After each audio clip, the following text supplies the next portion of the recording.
Is there a lot of footage of him without a shirt on? Because I'll turn in for that. There is a fair amount of footage of him. HR is on the case. He does not work for the New York Times, Carlos. From New York Times Opinion, I'm Carlos Lozada. I'm Michelle Cottle. I'm Ross Douthat. And I'm Lydia Polgreen. And this is Matter of Opinion, where thoughts are allowed. I'm never going to stop. You never don't stop. Just stop it. Can't stop, won't stop. All right. So this week, we're going to try something a little bit different. It's inspired in part by an exercise I used to do when I taught an undergrad class on political journalism. Every semester for more than 10 years, I kicked off the first evening of class by having each student share the answer to the same question. What is your earliest political memory? And why do you think it stuck with you? Sometimes the answers were very personal, like I went to a rally with my mom, or, how I voted in my school's mock election in the third grade. But often they would kind of cluster together. So early in my time teaching, a lot of the answers were about, there was something going on with the president and some girl named Monica, and my parents would stop talking about it when I came in the room. Then it was Bush v. Gore. We didn't know who the president was going to be for a long time. It was very confusing. Then it was 9/11, and that was really the dominant answer for years. Like, it seemed to really kind of lay a marker down on a lot of people. And finally, during my final years teaching, and this made me feel super old, some kids were saying, it was the election of Barack Obama. That was exactly. Yeah, I know. That was sort of my first kind of most vivid memory. So I'd like us to do a version of the same thing, with each of us sharing our own political awakening, kind of those key moments in our lives, probably our early lives, in which our worldviews and ideological leanings began to take shape. The reason is that, we cover so much politics in Matter of Opinion, and God knows with the election year coming, we're going to do a lot more of it. And I thought it would be useful, not just for our faithful listeners, but for us, for each of us, to have a better sense of where we stand, but also how we came to stand there, and how certain experiences from long ago can shape our political attitudes for the long haul. And after we wallow in memory lane, we can pivot forward and talk about the events and debates today that are forming the attitudes of the next generation of voters. Does that sound like a plan? Let's do it. I love it. All right. So, Michelle, why don't you kick us off? What is your political awakening, so to speak? Well, Professor Lozada, thank you so much for asking. Michelle loves to be called on first. I do. I didn't even have to raise my hand. Oh, teacher's pet. Bring me an apple. Mine's a little bit odd, so just bear with me. So I did not grow up in a family that talked politics. Look, my parents were conservative. My dad was a down-the-line Republican, and I grew up in a conservative area, and my mother did not like to talk politics. So this just wasn't a thing, which I think makes me probably not that different from a lot of Americans who don't spend their days, obsessing over big P politics.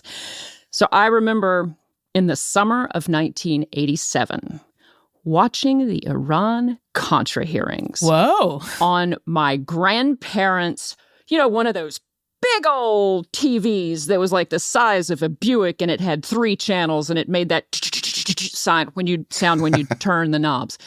So I remember that, and I remember family members, it's probably my dad, possibly my grandfather, talking about how Ollie North was a great American hero who was being railroaded by unpatriotic Democrats or whatnot.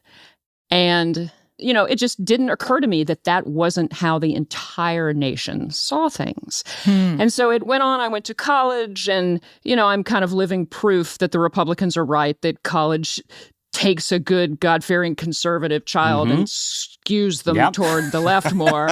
Even Vanderbilt does that? Is nothing sacred? Even Vanderbilt back in the day. Especially Vanderbilt. And it brought, my political aperture got broadened. And it wasn't until much later that I just kind of realized the different ways that different parts of the country and the political world look at things. Iran-Contra was like the least sexy of all those big moments, like Watergate or, like it was complicated, it was weird, like people never quite understood what was going on. That was the one. That was that's what I remember first. Contra. Huh? We don't get to choose our moment, I guess. Yes, exactly. Or the TV we watch it on. Ross, how about you? What's your Please tell me yours is sexier. What's your great awakening? I mean awakening, sorry. Well, awakening. I think I said on an earlier episode maybe that my literal earliest memory is going with my mother to a polling place in 1984 to cast a vote for Walter Mondale and Geraldine Ferraro. I remember my mother was very insistent that she was mostly voting for Geraldine Ferraro, which was not how America voted in that year. I would say really that 1992, the 92 election, was the first election that I experienced in a serious way where I was actually reading like news weeklies. Remember when those were sort of the center of political conversation? You'd wait to see who was on the cover of Time and Newsweek this week.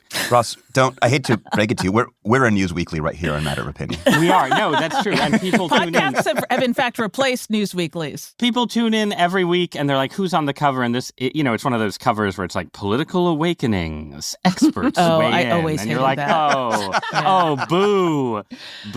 But yeah, 92 was a big year. I remember How old were you, Russ? I was 12. I remember Clinton coming to, we lived in New Haven. He came, I think, to Worcester Square, to the Italian pizza area, and we went down to see him. My parents went to a couple Clinton rallies. We were big Clinton fans. This was the period when the term family values was in currency as sort of a statement of social conservatism. And my parents went to a rally with a sign that said, our family values Clinton, genius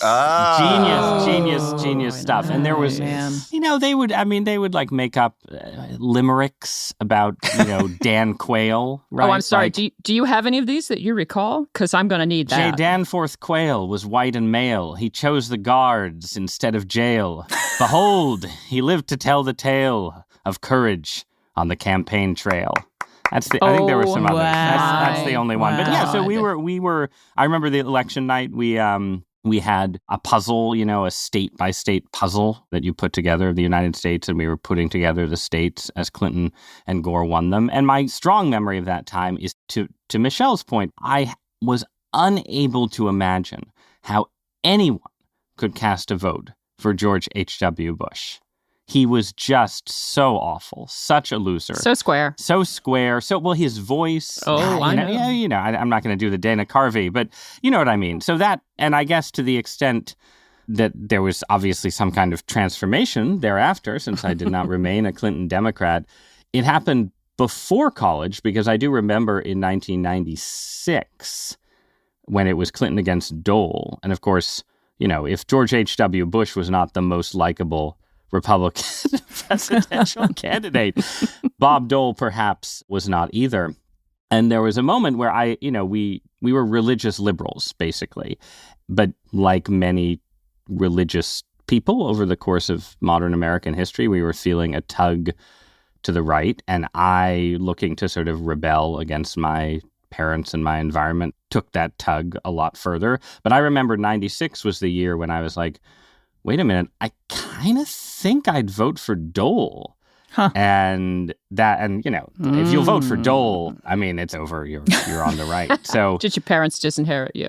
They were sort of bemused, I would say, when I started reading National Review, and horribly disappointed might be another way of putting it, but we'll stick with bemused. Alex P. Keaton vibes. Did you have like a briefcase and a... Wearing the tie to high school? Yeah, we were like, I did weirder things. I wore like those Scottish snap brim caps. Oh, dear Lord. And the fashion was to wear them backwards, right? No, it wasn't. No. You were so cool. It was not. Well, it was.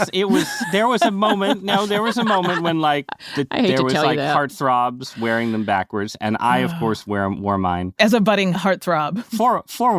Forwards, and for some reason, I didn't acquire a girlfriend for a long time. The mind reels. I'm still turning that over in my mind. Why that didn't work. Yeah, 96 was actually the first presidential that I voted in. That I was old enough to vote in. Yeah. And you voted for Perot, right? Yes, exactly. I voted for Perot. all the way. The straight Perot ticket. Lydia, aside from your Perot campaign rally attendance, how about yours? So mine was when I was very, very young, and my family was living in Kenya. This was 1982. I was 6 years old. And there was a coup attempt. Wow. Kenya at the time was governed by, one would say ruled by an autocratic president who was sort of a president for life named Daniel Arap Moi. And a young kind of upstart, I believe that maybe he was in the Air Force or in the military, mounted a coup. And it was both incredibly exhilarating to witness, but also completely terrifying. At the time, we lived in Nairobi, and we lived in like kind of a gated compound. And my brothers and my father were away. And so my mother and I, the two females, were by ourselves, but we were in this kind of like guarded, gated compound. And what happens when there's a coup attempt is like everything gets really chaotic. And so there's just like a ton of looting. So my primary experience of it was that all of the domestic servants who lived in our compound went out to the shopping district, which was very near where we lived, called Westlands, and they helped themselves to all kinds of items. And I remember just sort of like opening the curtain and peeking out the window from our apartment and seeing one of the domestic workers who I knew carrying a giant refrigerator on his head. And there was a huge kind of flap of flesh that had like been ripped from his face. And there was blood sort of pouring down. And I had this like immediate reaction of like horror and revulsion, but also like excitement that I think many journalists would recognize. And this is perhaps a little overdetermined that like, sort of witnessing this kind of thing, like, made me into a journalist. But, it was this very sort of like searing early memory. And I remember turning to my mother and saying, Mommy, Westlands is open and all the shops are free. Can we go? And my mother, who is Ethiopian and whose family had lost everything when a Marxist dictatorship overthrew the Emperor Haile Selassie, was like, absolutely not, we cannot go. And, this is actually a terrible thing. And of course, my mother was terrified, but I was sort of enthralled. I think that memory for me really sort of crystallized like what political violence is all about and how deeply and sharply it can affect people's lives. And, seeing my mother's response to it, thinking about my own kind of attraction and revulsion to it was really, really formative.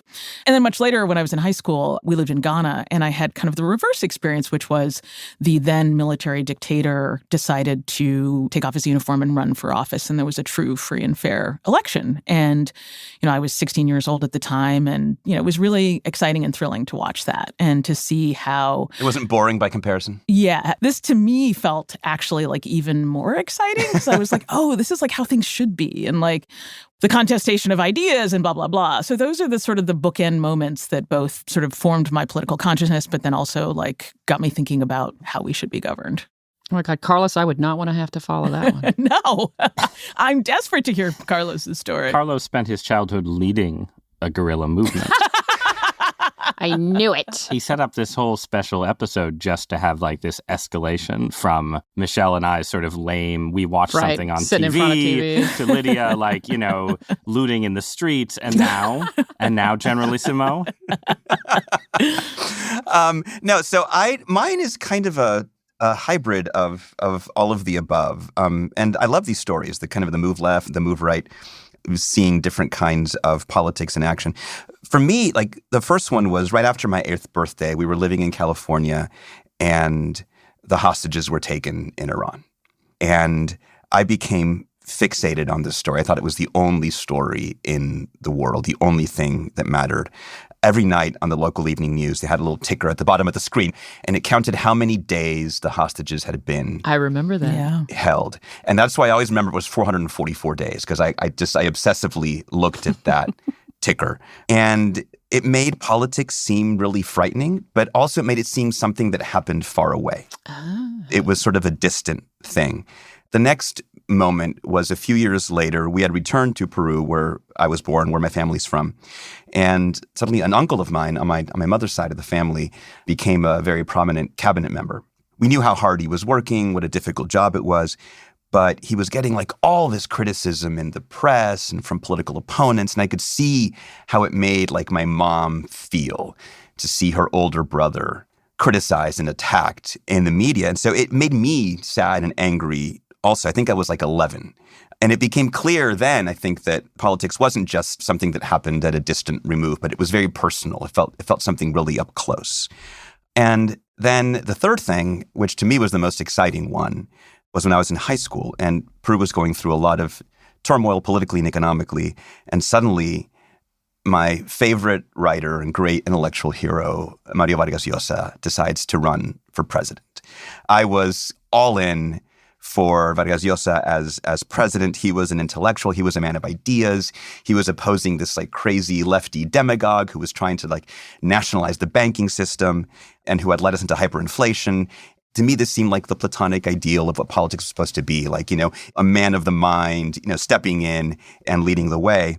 And of course, he lost to Fujimori, and I was just crushed. I was devastated. And the lesson that I sort of took from there, I don't know that I knew it when I was 16, but I kind of came to conclude is that the life of the mind and the life of politics are not really compatible.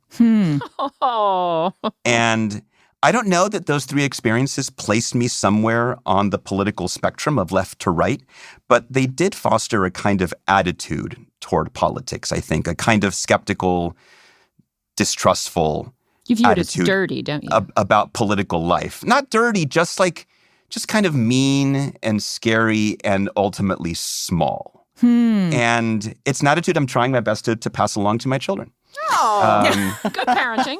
But anyway, that's mine. And I guess the one thing I'm wondering is kind of where did these experiences, how did they lead you to think about being journalists who cover politics? I was going to say, I'm really curious about Michelle, right? I mean, you were like... Because this is what I do all day, because this is what you day. do. This is like your vocation. And you've done it for years. So I think what has been most useful for me, and I tend to be of the mind that it would be useful for a lot of people, is I grew up in red state America, and I chose to run my career and most of my adult life in blue state America. But I neither vilify nor romanticize either. Yeah, I mean, I guess in a way I've had that experience in reverse, except when I became a conservative, I didn't move to red America to ply my trade. I, in fact, live once again in Southern Connecticut. So I sort of occupy a sort of weird position as someone who is sort of culturally very at home in the environment in which I grew up and was educated and have lived much of my life, while having very strong political and religious disagreements with that world.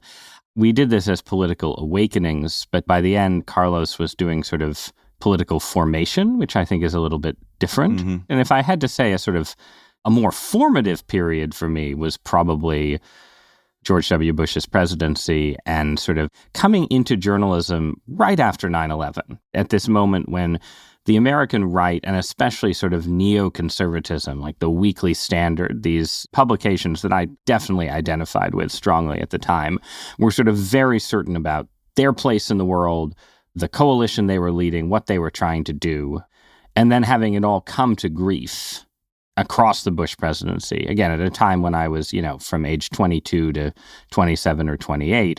For some people, that probably would have swung them back to the left. For me, I remained a conservative, but I probably gained some of the skepticism, pessimism, disillusionment, whatever that we associate with Carlos. I mean, George W. Bush in 2000, when he ran as a supporter of a humble foreign policy, a compassionate conservatism in domestic policy, and some kind of Christian-infused politics, I often think that before, I don't think I actually cast a vote in that election. Bush v. Gore? But that was probably the last... Why we had that problem. I'm why we had that problem, because I would have voted for Nader. But, that in an odd way, like, there has actually never been a Republican candidate since then, including Bush in 2004, whose sort of stated worldview was as close to my own. And here we are 24 years later. I'm still waiting to recapture the magic. Waiting for J.D. Vance to run. Speaking of that, that's actually not a terrible place to pause now that we've shared our own political origin stories. We'll take a quick break, but when we're back, we'll look at the disillusion that may be affecting the current generation of voters and what are the big debates and battles of this moment that are shaping their views and their politics.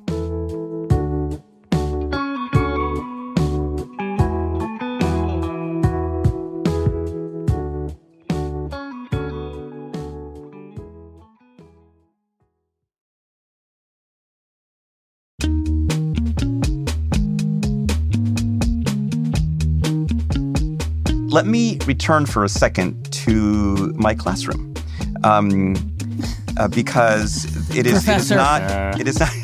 Oh, Captain, my Captain. I'm going to stand on a chair for you, Carlos. Be gone, J. Evans Pritchard. This class that I taught on political journalism was a weekly seminar in the evening.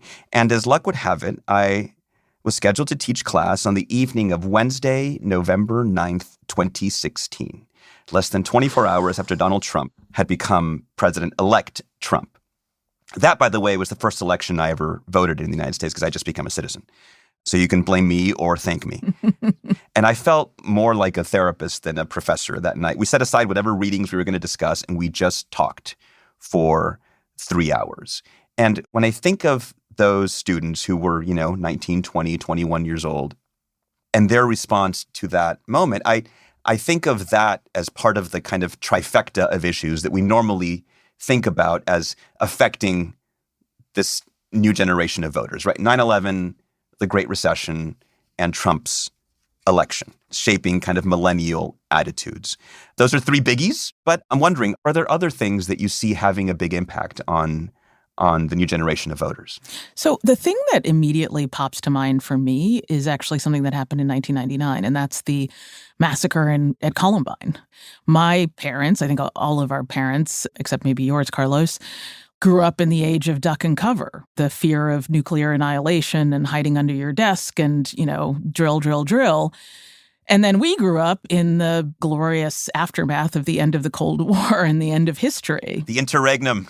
End of history. And I think that sort of, for many of our generation, gives you a sense that change can happen and that, big political change happens and that change can be positive and progressive in these ways. And I just I don't know, I think about a generation of kids who have been trained to hide under their desks from a school shooter and live in a political system that will do absolutely nothing to address that.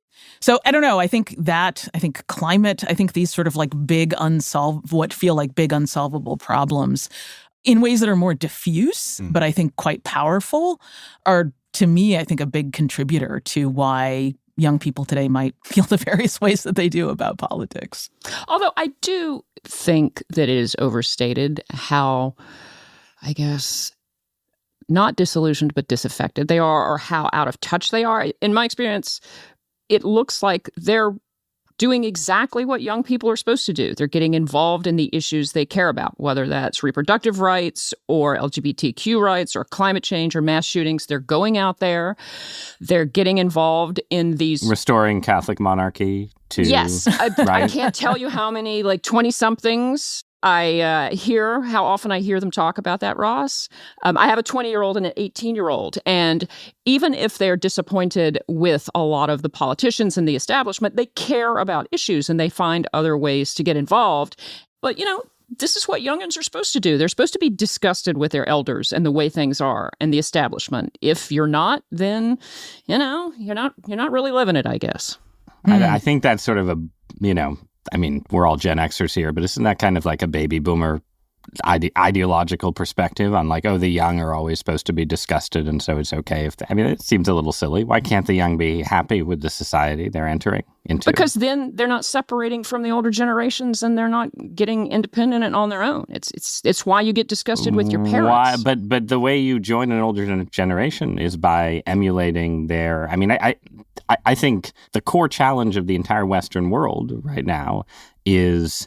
you could call it a failure of emulation or a structural inability to emulate the successful life transitions that older generations went through, meaning that people are waiting much longer or not at all, doing things like getting married and having kids and buying homes and all of these things. And it's not clear to me that sort of feeling disillusioned with the system and politically radical is actually what you need in order to enter into adulthood. It seems like there's sort of a depressing cycle here where young people embrace ideologies of pessimism and despair that then justify sort of drift and aimlessness because the world is so... Wait a minute. Pessimism and despair? I mean, do you think... That's just you, Ross. That's not kids today. I'm not pessimistic and despairing. I intend for my progeny will inherit the earth while other people's progeny, waste their lives playing video games. And, I have no despair whatsoever. I think it is an empirical fact that young people, especially in America, are more pessimistic, depressed, despairing, and suicidal. Everyone is. No, not everybody. We're making generalizations. We're doing punditry. I'm making a generalization. They're depressed and unhappy. They think climate change is going to destroy the world. They think there's no point in reproducing, et cetera, et cetera. These are generalizations. It all comes back to reproducing. I mean, sort of, yeah. I'm sorry, but having spent time with young activists who are incredibly devoted to, whether it's the Sunrise Movement, which is a group of young climate activists that have pushed the proposed Green New Deal, or the Parkland teenagers, I think that their orientation is towards trying to build a future that they want to live in and that they want to raise children in. And just because it doesn't comport necessarily with your vision of what that might be, to act is to be optimistic. To sit in your basement and play video games is to be resigned. And I see a lot of action. I mean, right now, we're seeing marches in the streets. There are people who are marching against anti-Semitism. There are people who are marching in support of Palestine. And to me, that speaks to a desire to make change happen in the world. We also saw a very vigorous march on the Capitol on January 6th that included a lot of young people. Mostly older, some older there were people. Some young people too. Involved in that. Yes, so I think people are enthusiastic. Sorry, Carlos, you were trying to jump in. No. I mean, I think there's a difference to reconcile these two irreconcilable worldviews. There's a difference between disillusionment and apathy. You can be disillusioned with the political system and be entirely active outside of it. I read a book back in 2015 called Running from Office by a couple of political scientists, Jennifer Lawless and Richard Fox, and they were looking at young people's engagement. Just even saying young people makes me feel like I'm 1,000 years old. The youngs! Les jeunes.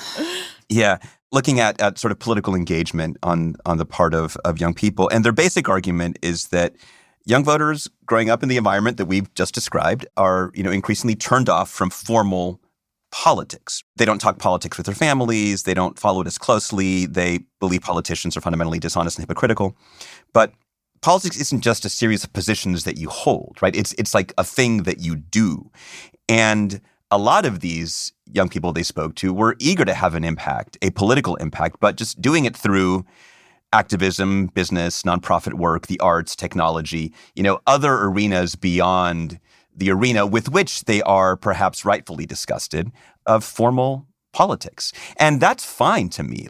The authors were very concerned. They were troubled by the kind of lack of formal political engagement. But I think that there are ways in which that is a fruitful response. Yeah, I think there's a lot of the kids today, because we take exception to how they're getting involved or acting, or we forget that kids today has been a complaint for literally as long as there have been kids. So just because they're not going through what we think they should does not necessarily mean that it is a, tragedy.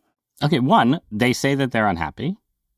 Again, generalizations. Not every teenager in America is unhappy. There's a lot more teenage and 20-something unhappiness than there used to be. Two, I see no evidence that kids these days is a major complaint, especially among the kind of people who subscribe to and write for the New York Times. I think it's quite the opposite. There's a slavish docility in the face of immaturity, of the kids, they must know so much because they're younger than me. And in fact, the kids don't know anything. They aren't getting any guidance about what to do in their lives. They're unhappy about it. They've decided the world is a terrible place. And grown-ups, meaning Gen Xers and baby boomers, are walking around scratching their heads saying, well, I guess they're just going to figure it out. No, in fact, they won't figure it out unless you tell them what is worth doing in life. But what are you going to tell them, Ross? I mean, honestly, what are you going to tell them? Get a job, get married, have kids. That's what I'm telling them if they're listening to this show. The kids. That's what I'm telling them. That's the Ross program. But I think that they're also I think about that's like a human program. It's not a Ross program. But like, it's not a program for everyone, but it's a program for a large majority of people. That's what you should do. Just let me push back a little bit, right? Because I think that there is, I think that there are sort of fundamental things that have shifted and changed. I don't know if you all read, there was this big report in the Times that was done in, partnership with the Kaiser Family Foundation about basically how old people are just going to go broke because there's not enough money to care for them, and we don't have these systems of care. Michelle, I know I'm singing your song here. In it, it describes a 35-year-old woman who moves back home to help her mother who has a stroke, and she gets $15,000 into credit card debt, and you're just sort of reading these harrowing stories. And this is just another lens onto do we think that these stories are more harrowing than the world of 1947? This is just insane. America is the richest country in the history of the universe. We've been through 2 generations where there have been expectations that life is going to get better, that things are going to get better, that there's going to be progress, that you're going to be richer than your parents were. And we are looking at a generation that is going to be materially much worse off. No, they're not. There is absolutely no evidence that that is the case. Gen Z and millennials are not going to be materially worse off than their parents and grandparents. That is a falsehood. Our incomes are not growing at the pace that they did after World War II. There's a problem of stagnation, but the claim that Gen Z is going to be worse off is not true. I want to push back just a little bit on your kids saying they're so supremely unhappy. Obviously, post-pandemic, we've had a bad mental health crisis. And yes, kids have stressors that are different than they used to be. But the one thing that you also see, at least from my kids and their friends over the years, kids know how to express what's going on in their lives. And they know how to tell you what they need. Now, that can go a little far, and everything can sometimes feel like it's pathologized. So if you're sad, you're depressed. But you know what? That's happening with adults, too. Whereas, I know plenty of people who had terrible trauma growing up that are our age and older, and they never could speak of it. They didn't have the resources. They didn't have the language. So I do think there is a little bit of that as well. It's just there's a more open way of talking about your unhappiness or whatever. And you can hate that if you want to. I sometimes do. But it's not just that, everybody used to be great and everybody's so miserable now. Carlos, do you think that sort of optimism about the future is sort of a necessary ingredient here? Why are we expecting that? When I talk to my kids who are not yet voting age, so they don't matter, they... you should get extra votes yourself as their I really should. Don't start on the universal voting, Ross. Vote early and often. No. My oldest is 15, and he has basically grown up under the looming presence of Donald Trump in American political life, even during the Biden presidency. And for him, it's not that, things are terrible, or, I'm going to go become a climate activist. And it's not necessarily a turnoff from politics. It's that he feels that the stakes of politics, at every moment, they seem to be enormous all the time. Most important election of his lifetime. Yeah. And I blame us for that. And so that's a yes.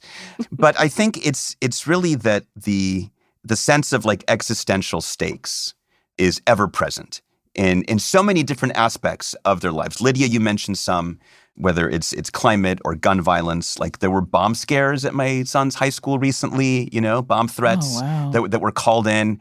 This is just the way that the kids today, et cetera, have to live. And that sense of existential threat just looms over political life, and I think makes it hard to have the kind of optimism that Ross would want us to have so that we can all continue procreating and, walking hand in hand into this future. Let this be the last thing that this persona that I'm putting on says, which is that I think that the mood of pessimism, existential stakes, etc., that younger people are sort of marinating in is not self-created. It is created by older people, mediated through the technology of the internet. And it's not clear to me that the stakes faced by young people today are more dire than the stakes faced by a young Carlos Lozada in an unstable Peru, or a young Lydia Polgreen in an unstable Kenya, or even a young Michelle Cottle and a young Ross Douthat in the end of the Cold War, Reagan 80s, threat of nuclear annihilation still hanging over us, all of that. It's not clear to me. I think the internet creates a sense that the stakes are always higher than they were in the past, and I am skeptical of that, pending the UFO invasion. Listen, I so appreciate you all going down this road with Professor Lozada. You'll be getting your evaluation later. I just hope you believe in grade inflation, because we all need to be A students. Let's leave it there. Before we get hot cold, I want to ask our younger listeners, say if you're like under 30, what are the formative political moments that have shaped your worldview? If you think of yourself as a younger millennial or a Gen Z, or even younger than that, share your political awakenings with us in a voicemail. That's the thing when you use a telephone to actually speak to other people. You can call 212-556-7440. We'd love to share what you have to say in a future episode. We'll be right back.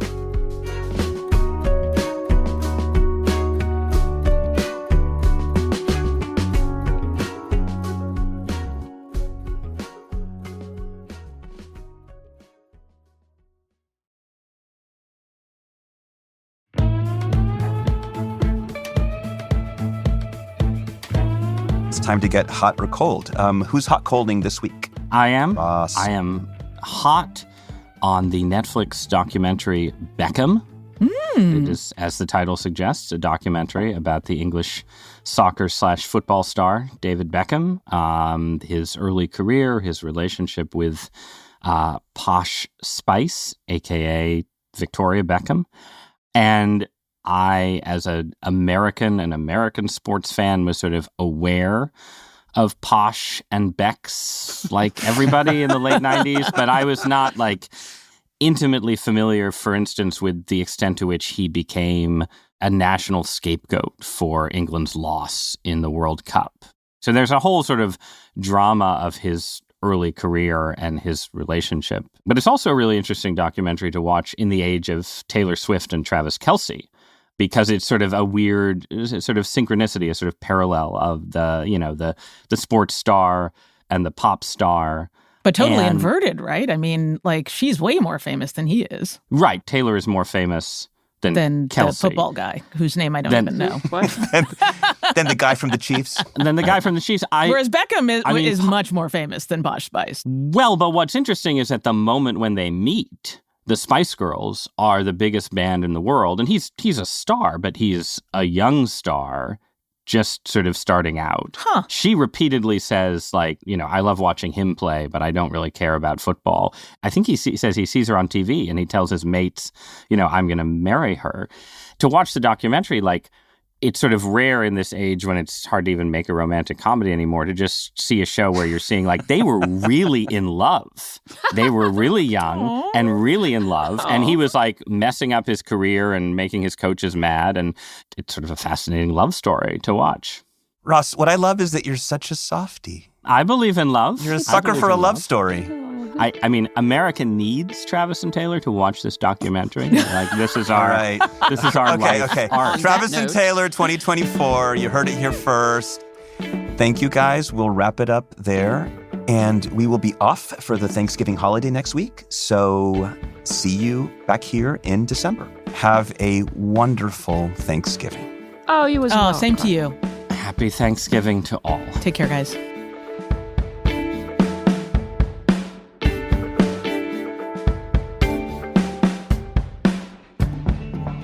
Matter of Opinion is produced by Phoebe Lett, Sophia Alvarez-Boyd, and Derek Arthur. It's edited by Allison Bruzek. Our fact-check team is Kate Sinclair, Mary Marge Locker, and Michelle Harris.